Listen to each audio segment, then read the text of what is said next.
Maulana Badruddin Ajmal সাহেবৰ AIDF নামৰ পাৰ্টিটোৰ তলাটো বৰ ডাঙৰ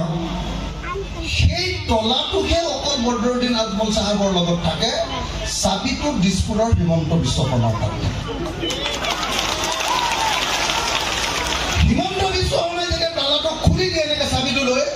এতিয়া বদৰুদ্দিন আজমলে কয় যে এইবাৰ লুঙ্গি আৰু টুপিৰ চৰকাৰ হ'ব বুঝা নাই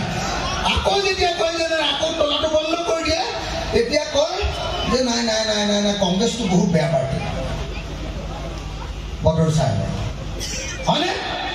গতিকে একদম ৰাইট মনত ৰাখিব মই সেইকাৰণে বিধানসভাত হিমন্ত বিশ্ব শৰ্মাৰ আগতে কওঁ বোলো চাচা আৰু মামা এই দুইটা ককাই ভাই চাচাৰ যেতিয়া পিঠিত যেতিয়া খজুৱতি হয় তেতিয়া মামাই খজুৱাই দিয়ে আৰু মামাৰ যেতিয়া খজুৱতি হয় তেতিয়া চাচাই খজুৱাই দিয়ে